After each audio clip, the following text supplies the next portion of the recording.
Can you hear me? Is the microphone working? We're just checking. Sound check? Yeah? Okay, good. All right, lovely. So I'd first of all like to begin by acknowledging the traditional owners of the Southeast Nation, the Mulakadee people of the Huon River and the Liaquani people of the far south. Our Tasmanian Aboriginal people have lived on this country for over 40,000 years and cared for both the waterways and our land for that period of time. We recognise their continuing connection to land, water and culture and pay our respects to their elders past, present and emerging. And welcome to everyone that's here in the gallery today. Thank you for attending the annual general meeting. You'll find on your chairs the agenda, but also information around the procedural side of things for tonight regarding public question time and also motions from the floor. We'd appreciate if you just take a moment to look at those. Thank you very much. We'll move straight into item 2 of the agenda, which is the attendance. So I'll just introduce the councillors that are here in the gallery today. And just in order of where I am glancing, we have, perhaps if you want to raise your hand when I call your name out, Councillor Robbie Prince. We have Councillor Joanne Lovell, Councillor Christine Campbell, Councillor and Deputy Mayor Sally Doyle. We have Councillor Mick Newell, Councillor Paul Gibson, Councillor Sue Clark, and also Councillor O'May. Thank you very much. I will introduce our General Manager, Jason Brown. Jason, if you could introduce the staff that are here today, that'd be great. Thank you. Thank you, Mayor. We've got our Director of Corporate Services, David Spinks, our Director of Legal and Governance, Matt Grimsey. Yep. Thank you very much. And we have recording today of this session. Mick Lowstein, thank you very much, Mick. And also we have Michael upstairs who's looking after the audio. Rebecca Stevenson over in the corner who's come in. Thanks, Beck. Who's one of the directors. And of course our electors and guests. Non-attendance. Do we have any apologies from officers today? Lachlan Kratz, Director of Infrastructure. Otherwise, all councillors are here, and there is no leave of absence and no one absent. We'll now move on to item 4 of the agenda, which is the confirmation of minutes of the previous annual general meeting held on the 10th of March 2021. And just ask if I have someone to move the minutes of the annual general meeting, please, of that council meeting. Thank you. Councillor Newell, a seconder, please. Councillor Lovell, thank you. Do any councillors or the public wish to report any amendments to those minutes? No? All right, lovely. Then I'll put the motion. All those in favour, please raise your hand. And that's all councillors present. And, yeah, we've got other... Thank you. Is there anyone against that? No? Lovely. So then that is carried. Thank you very much. We'll now move into the item 5, which is the presentation of the annual report for 2020-2021. And I will present an overview of that annual report. So it's been an extraordinary year for all Australians, where some have profited from the pandemic, but many still operate in a challenging and volatile environment. The local government sector is no different in experiencing the same stresses and challenges. The Council has been working in partnership with community through investing socially, environmentally and economically. In 2021 financial year, we forged strong and meaningful relationships with local Aboriginal groups and residents of the Huon Valley through the development of Council's first Reconciliation Action Plan. This is a Reflect Reconciliation Action Plan that has a 12-month duration. The Council is very proud of flying the Aboriginal flag at the Town Hall, and we look forward to the continued journey of seeing the Reflect Reconciliation Action Plan progress to an innovative reconciliation action plan, and then to a stretch, what we call RAP, and then finally to the Elevate RAP in the future years to come. This has been a very special journey, and we thank the local Aboriginal community for taking us into their confidence and for sharing their culture and also their aspirations with us. In turn, I'd like to make a very special mention to the committee the staff that formed a committee to work through the Reconciliation Action Plan with not just only all the staff but also with councillors, and I like to recognise their efforts and their dedication and their passion. We continue to be proud of the innovative Huon being stories. Hello, Mick. About our people and place of the Huon, with several new YouTube videos added, such as the Castle Forbes Bay Landcare Group, Ashdowns of Dover, stories from the lockdown, the Beaumont, and makers like Phoenix Creations and Bronwyn Clark and her ceramics, just to name a few. Many of these stories are uplifting and show the positive characteristics of so many people that live and thrive here in the Huon Valley. Council put their support behind a community-led recovery program for both a community social recovery network and also a community economic recovery network, where Council dedicated recovery funds and resources in the 2021 budget. We felt that this program was needed because of the significant disruption that the pandemic had caused so soon after 2019 bushfires.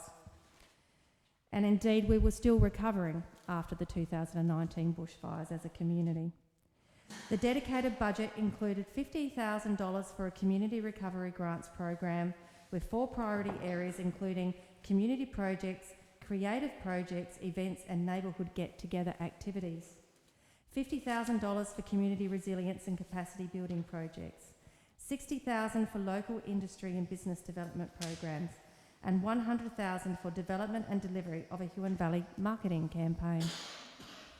The annual report includes information about how some of this funding has made a difference to people in our municipal area. I would encourage you to read the annual report. Any unspent funds for these programs was redirected into the current financial year so that our people would continue to benefit from this COVID recovery funds, including a budget for the town teams programs, giving community that opportunity to come up with ideas to improve their local area by partnering with the council.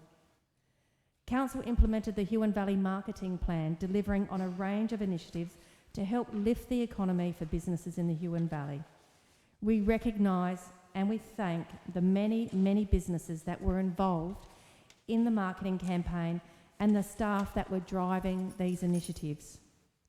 The Huon Valley TAS website was completed and recorded 77,715 visits and generated 12,604 referrals from the website to the brand's partners website. That's redirecting them to the actual partners website. With the You and the Huon marketing campaign, we released hundreds of digital imagery content and videos to target key social media audiences across Melbourne, Sydney, Brisbane, Adelaide and Perth. And those funds from the marketing program enabled us to do so. We hosted visiting journalists and social media influencers and hosted the Today Show breakfast segment in Geeveston.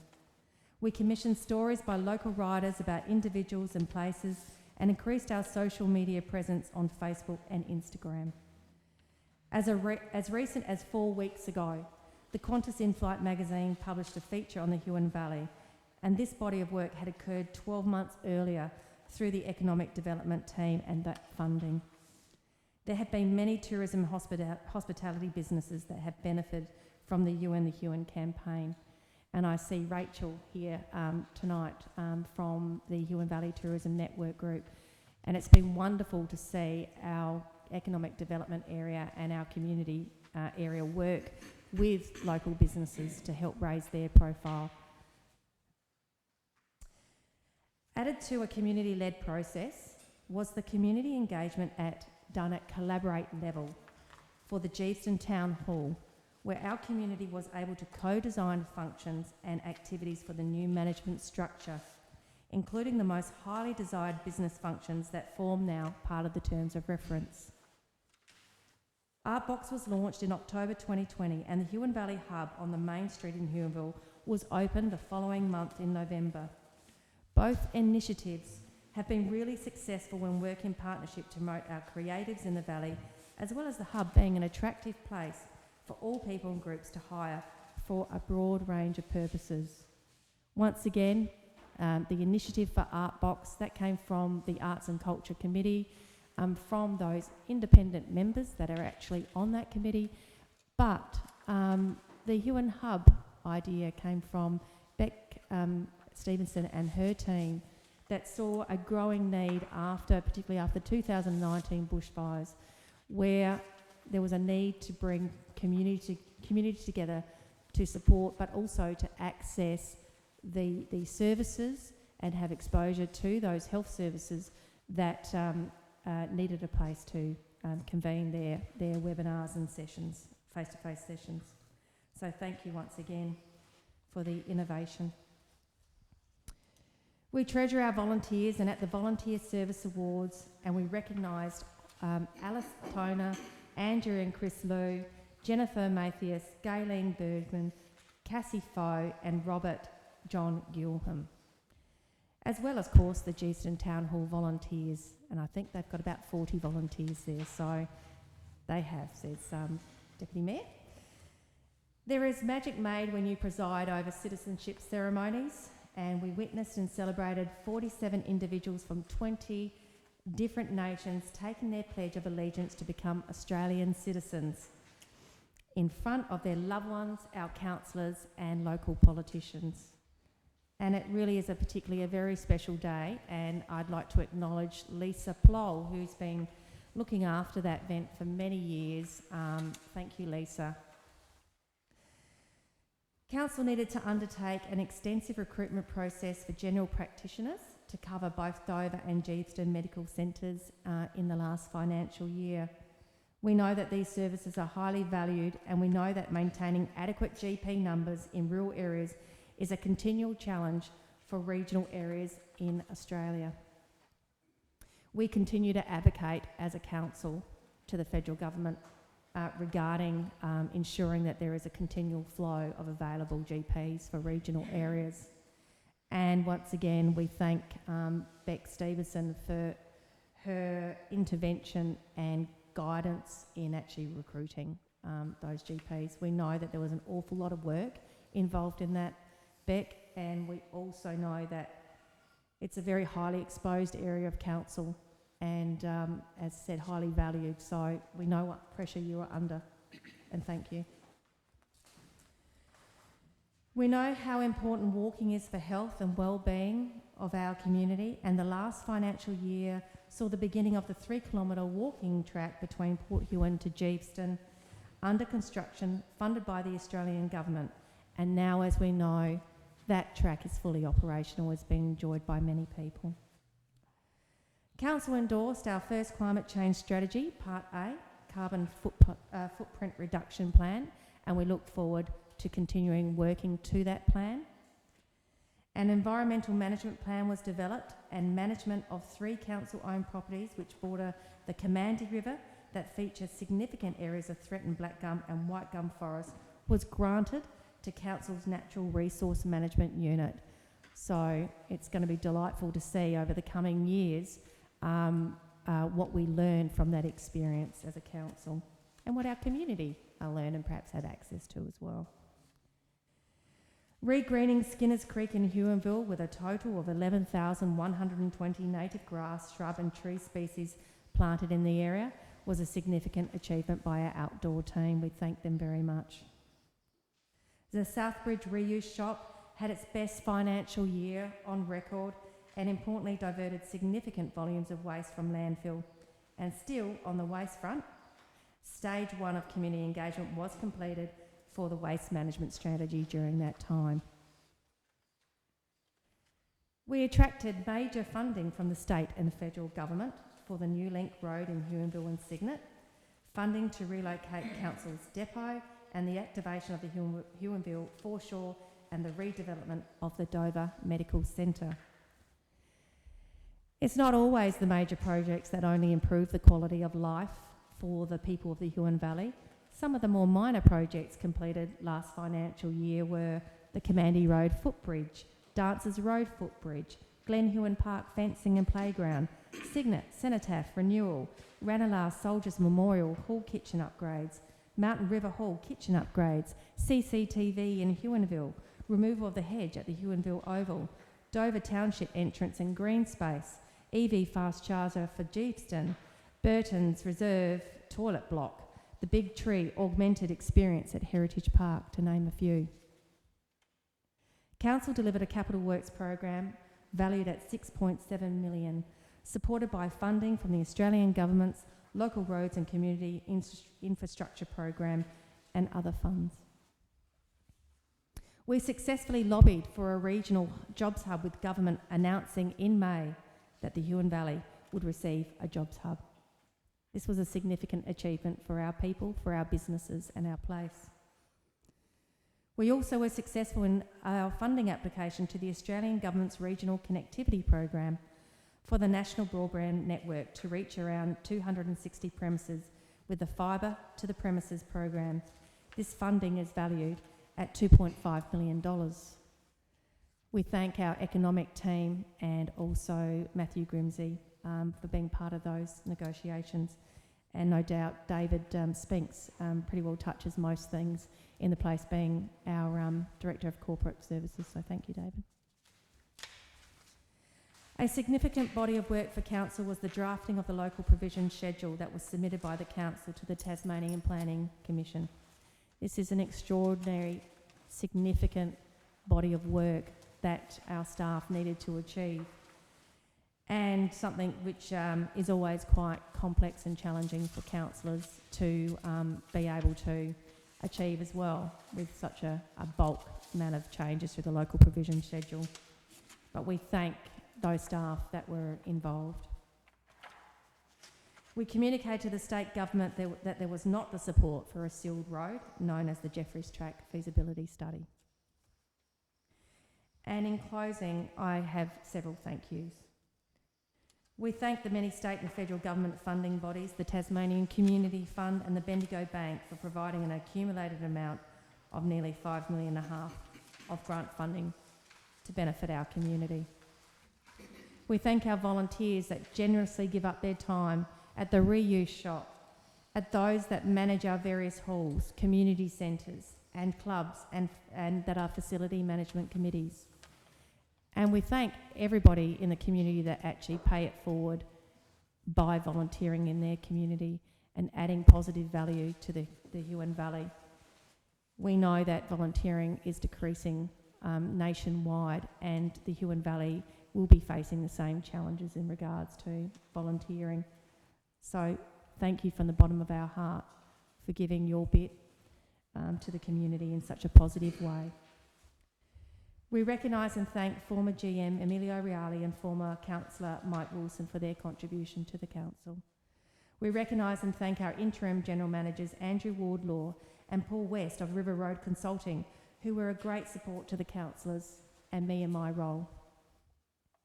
I would like to acknowledge and thank the work of our councillors, and also thanking councillors that have additional special purpose committee responsibilities.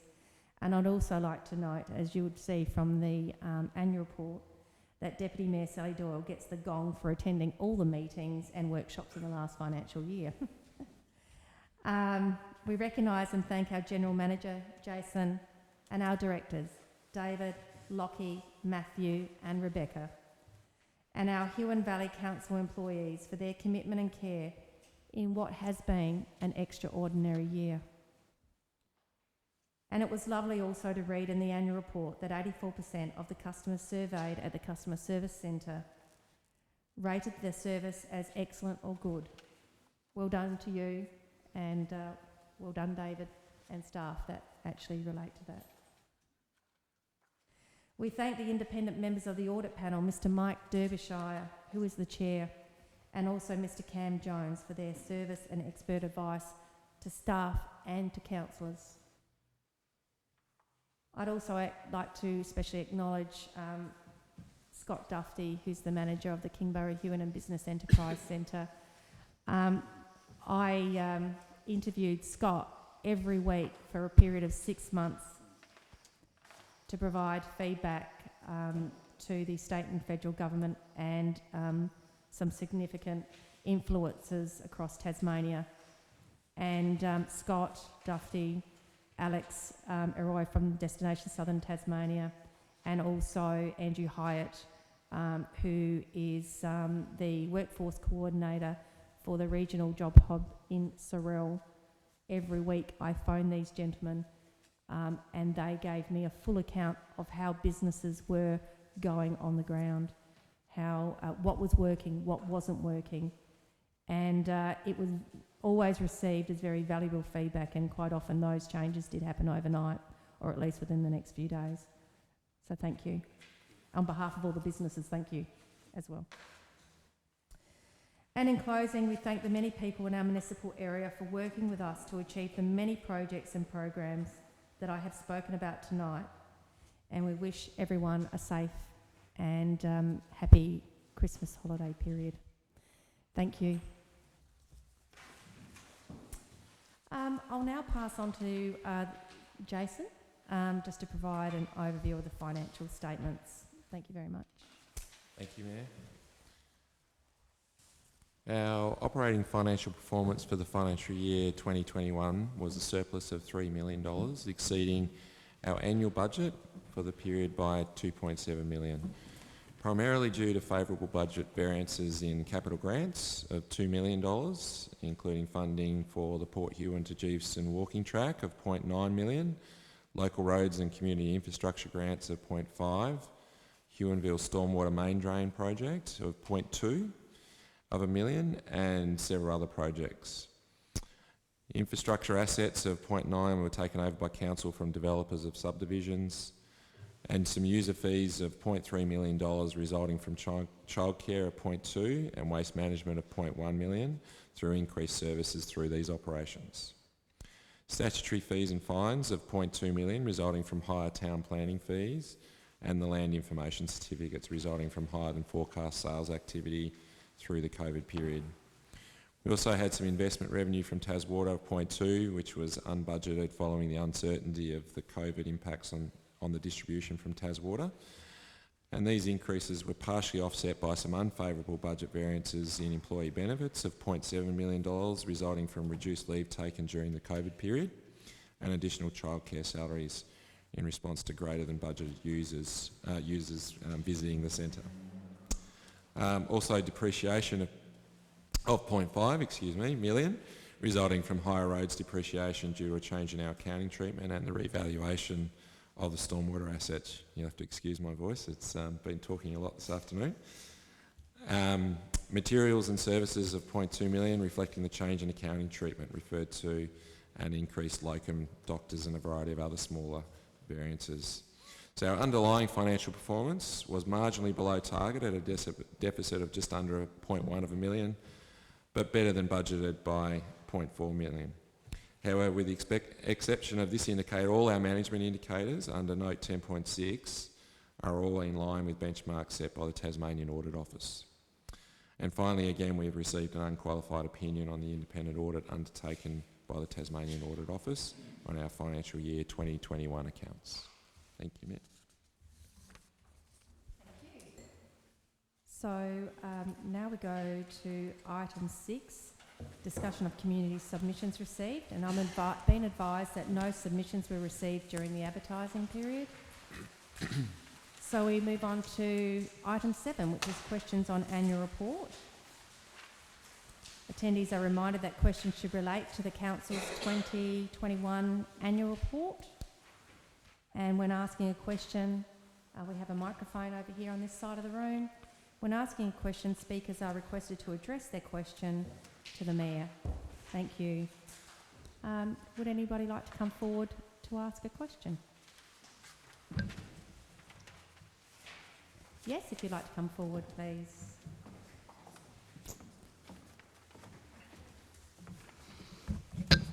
I have 3 questions.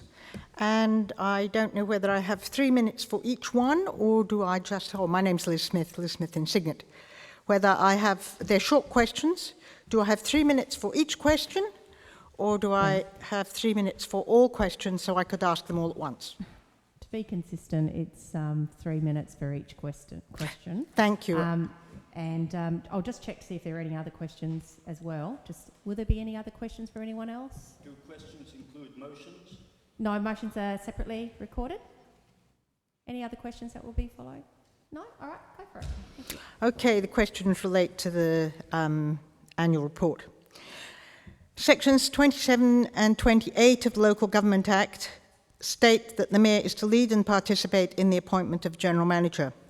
So question 1 is on page 13 of the draft annual report, the council committees and their memberships are listed, as well as listings for the committee positions held by each councillor. However, there is no listing for the General Manager Recruitment Panel, GMRP in brackets, created in closed council on March the 31st, 3 months before the end of the financial year. The panel was consistently referred to by the CEO of the Local Government Association of Tasmania as a council committee, and more specifically, the General Manager Recruitment Committee, and that was in part 32 of the agenda for the special meeting on the 2nd of July. So question 1 is in 2 parts, and the first part is, why is the GMRP not included as a council committee on page 15 with the General Manager's Performance Review Committee and the Audit Panel, and its membership not recorded in the annual report as for other council committees on page 13? And why are the council's memberships of the General Manager Recruitment Panel not listed on page 13 under committee membership, as all other councillor duties are?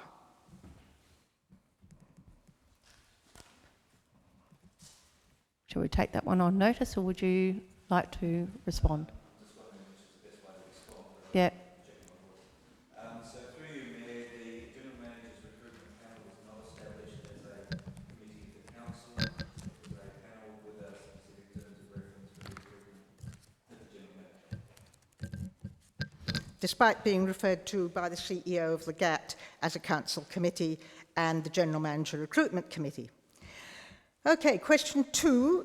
It is recorded on page 13 that the Mayor was on leave of absence from March 26 to May the 5th. That's at the bottom of page 13. However, there are no records in the agendas or minutes of the closed sessions of the Council of meetings of February 24, March 31 or April 28 that the Mayor had applied for leave of absence as required by the Local Government Act, Meetings Procedures Regulations, section 39, 3 and 4, which say that a leave of absence may not be granted retrospectively, and the purpose of the leave of absence and the period involved are to be recorded in the minutes.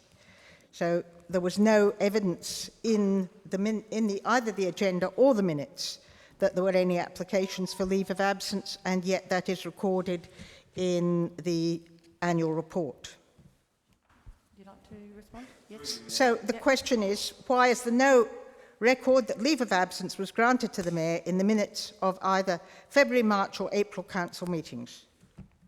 Through you, Mayor, the Local Government Meeting Procedures Regulations provides that a councillor may seek a leave of absence from council. The consequence associated with a leave of absence is that if the council does not attend three consecutive meetings, then they, without leave of absence, then their position will become vacant. It is not a compulsory requirement for councillors to take a leave of absence any time that they are on leave, because of the protections for their office. So, under the Local Government Act, Meetings Procedures 2015, Part 8, it says that the agenda of an ordinary council meeting is to provide for, but is not limited to, the following items. And one of those, Part D, is applications for leave of absence. To me, that looks like it is required to apply for leave of absence. Would you like to provide a written response? I'm just thinking that, because I don't want a debate to occur, that's not what public question time is about. But so a formal response will come back. Thank you. And the third question is, it is the responsibility of the Mayor to lead and participate in the appointment and the monitoring of the performance of the General Manager. That's Section 27G of the Local Government Act. So my question is, as Chair of the General Manager Recruitment Panel, and as required for the role of Mayor under Section 27G of the Local Government Act, how many meetings of the General Manager Recruitment Panel did the Mayor chair between March the 31st and May the 5th? And we'll come back to you on that response as well. Thank you.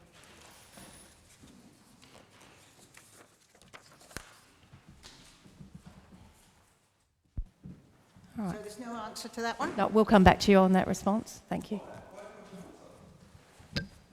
This is not a time to debate, so we'll come back with that response. Excuse me, that's not the procedure here. Thank you. No. Excuse me. Yeah, point of order, correct. Yes, Joanne, thank you. Now, I believe there were no other questions. No? All right, thank you. So we'll move on to the next part of the agenda, which is general business. Oh, first of all, just to double check, are there any questions from councillors? No. All right, thank you. So we'll move on to general business now, which is the motions. And I actually have, motions here. Pat, if you'd like to come forward, please. Thank you. Pat Singh from Leamington, putting a motion on behalf of the Huon Valley Residents and Ratepayers Association. This one's about downloading development applications from the Huon Valley Council website. Most councils in Tasmania and around Australia allow development applications to be downloaded from their website and saved for future reference. Huon Valley Council does not. You can view them when they're advertised, but not store them. Some developments take years to complete, and without a copy of the original development application, it is difficult, if not impossible, for the public to know if the completed works were done as approved. We know of at least one relatively major subdivision where changes were made without any information being provided to the public or even to councillors. The council approved public open space, in this case, was reduced from 1,200 square metres to 200 square metres. There may have been many other similar cases, but how would we know? This refusal to allow the public to download and retain development applications puts Huon Valley residents at a disadvantage compared with residents of other council areas in Tasmania, where downloads are permitted. Fair use of copyright material is a well-established principle, and we know of no cases where this has been challenged. We believe that Huon Valley Council's current policy should be changed. So the motion is, we move that Huon Valley Council should allow development applications that are advertised to be downloaded from its website and stored for future reference. Thank you. So the motion is, we move that the Huon Valley Council should allow development applications that are advertised to be downloaded from its website and stored for future reference, being moved by Pat Singh. Yep. And do we have a seconder, please, for that motion? Sorry, I just can't. Sorry, your name, please? Jen Headaway, thank you. All right, and I will ask, so I'll put the motion, first of all, before we do that, would anybody like to speak for the motion? Against the motion? Did you have any closing sum up? Well, I'm surprised no one wants to speak either for or against it, I must say. I think in the preamble I explained the situation quite clearly, yes, that people are disadvantaged and that because some major developments can take many years to complete without having the ability to refer back to the original application, no one in the public at any rate, and probably councillors as well, can check to see if they are actually finished as approved. I think I'll leave it there. Okay, I'll put the motion then. All those in favour, please raise your hand. And it's just been counted. Thank you.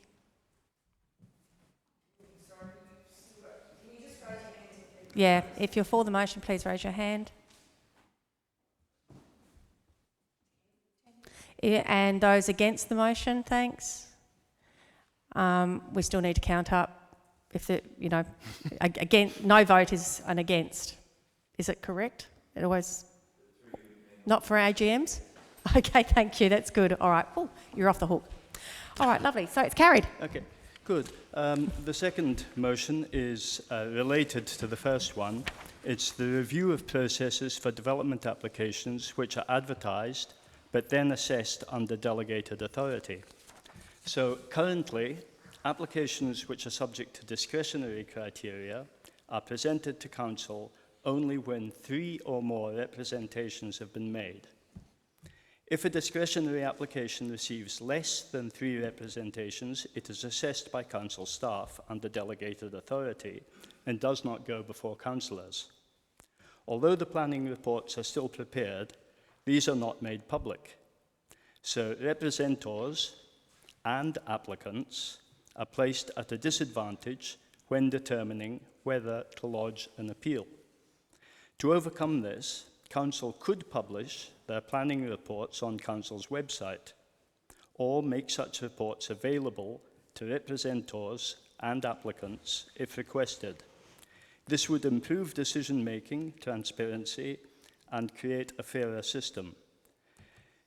So we move that Huon Valley Council publish their planning reports for advertised applications on Council's website or make such reports available to representors on application. That should be to representors or applicants upon application. Now, presumably the applicants have a copy of their application.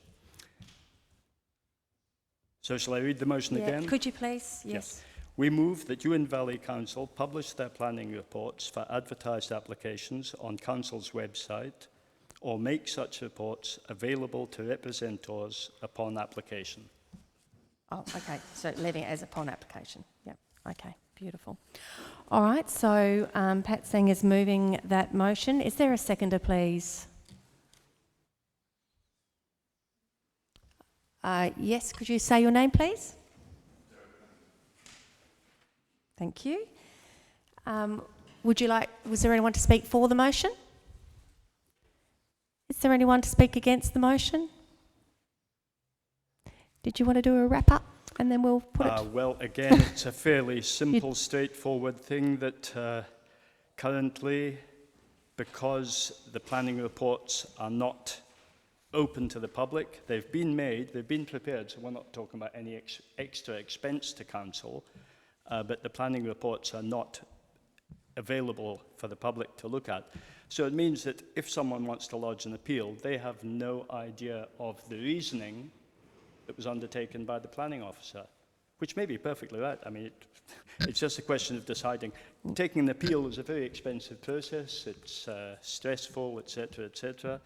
It's not something you enter into lightly. And without that critical information, the reasoning behind the rejection or approval, without that information, you cannot know whether to even risk going for an appeal. So basically that's it, to give people better information. Thank you. I'll put the motion then. All those in favour, please raise your hand. And please keep them up so that they can be counted. Thank you. Thank you very much. Anyone against that motion? Okay, it's carried. Thank you very much. Thank you. Thank you. Right, is there any other motions that... Yes, thank you very much. If you just state your name and where you're from as well. My name is Howard Wilcoxon.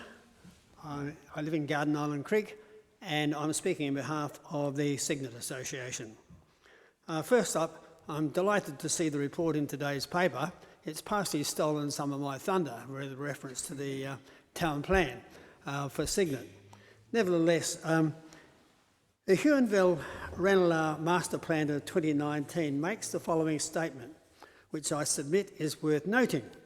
Master planning is a key tool for planning authorities to identify a future holistic vision for a place based on its regional context and local conditions in order to address opportunities and challenges associated with such change and growth. The Jeeverson Master Plan and the Cygnet Township Plan were both endorsed by Council in 2010. Dover doesn't have a master plan as such, only a foreshore plan which was endorsed by Council in 2008, and Franklin's structure plan was developed back in 2006. Since then, the Huon Valley has experienced unprecedented population growth that far exceeds even the high growth projections at the time. And there are good reasons to believe that this will continue and even accelerate, not only within the town sites, but in the adjacent rural areas. The Cygnet Association is very aware of how this is impacting our township. It creates opportunities, but also creates problems if the infrastructure and services are inadequate. Furthermore, undifferentiated development can lead to a loss of identity and the characteristics that local residents and visitors value so highly. Heritage, once destroyed and overrun, cannot be restored. I would suggest that town sites, for instance, like Kingston, have had very little vision in developing or retaining character. Don't tell the Kingston people this. And the last thing that the residents of the town sites in the Huon Valley, including Huonville, want is their town to lose its character and feel. We don't just want amenities and growth, but the character of our towns to be retained. Whilst I'm not suggesting our towns will ever be Kingston's, without vision and a definite scheme in place, development can easily run away from you and the charm of our towns can be lost forever. This is not to suggest that good planning work has not been done, but as circumstances change and growth occurs, plans need to be revised and updated as guidelines for development. Therefore, I, on behalf of the Cygnet Association, would like to propose the following motion. The Cygnet Association moves that the Huon Valley Council should allocate sufficient funding in the budget for financial year 22-23 to ensure that every township in the municipality has an up-to-date master plan. Thank you. Thank you very much, Howard. Is there someone to second that motion, please? Yes, Pat Singh will second that motion. Thank you. Would anybody like to speak for that motion? Anybody like to speak against the motion? Are you happy that you've explained everything, or would you like some closing words? No, I think I've explained it. I just believe that every town in this community needs a plan. Otherwise, we could finish up running away with development. Thank you, Howard. So I'll put that motion to the vote then. All those in favour, please raise your hand. Thank you. It's a bit of a mess. Sorry, I didn't realise. And please keep them raised for the moment. Thank you. All right. And those against? And it's carried. Thank you very much. Any other motions from the floor?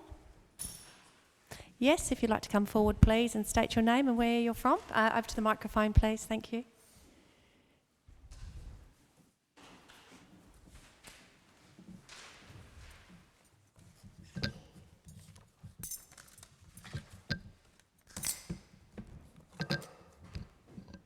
Jen Hadaway, Dover. I'd like to go back, Mayor, to the point that Liz Smith raised earlier. I went through the annual general report with a great deal of interest and noted that there appears to be no reference at all anywhere in that report to the either the preparation for or the appointment of the new general manager.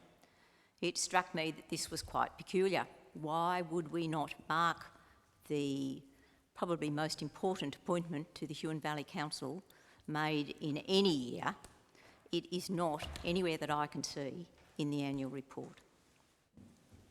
So I suppose it is a question. The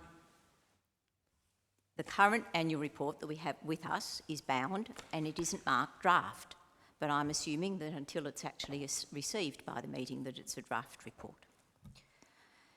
The report does contain two sections, as Ms Smith commented on page 13 and page 15, which would be appropriate to list both the people who formed the General Manager's recruitment panel and the actual establishment of the General Manager's recruitment panel. It does so for the other council committees, and I'm paying attention to what Matthew said, but there's nowhere else that I can see, and I believe that this matter should be listed in the annual report. So consequently, I would like to move the motion that the annual report of the Huon Valley Council 2021 be amended to include on page 13 the names of the committee members appointed to the General Manager's recruitment panel over the period that that panel was operating. And on page 15, I would like to see an outline of the establishment of the General Manager's recruitment panel as of the 31st of March 2021.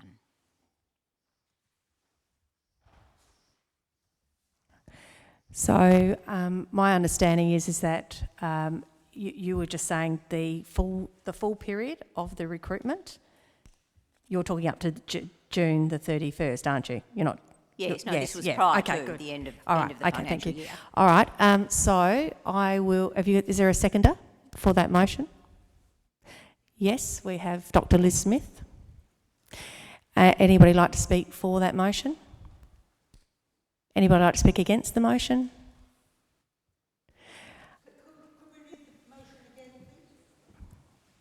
Certainly.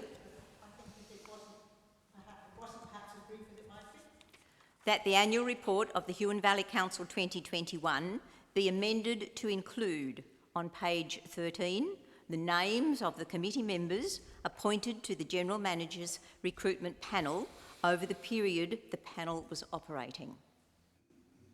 And on page 15, an outline of the establishment of the General Manager recruitment panel as of the 31st of March 2021.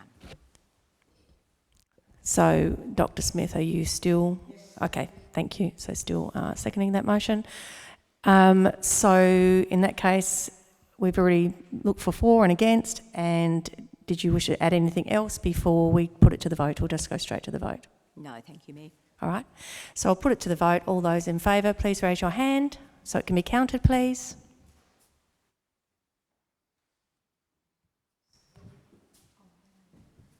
So did you get the number? 7. Okay, that's 7. Anyone against that motion? All right, it's carried. Thank you. Are there any other motions? All right. Thank you very much for bringing those forward. So now we go to the closing of the meeting. Thank you very much, everyone, for your attendance. Really appreciate it. And the meeting closed at 6:48. Thank you very much. Thank you.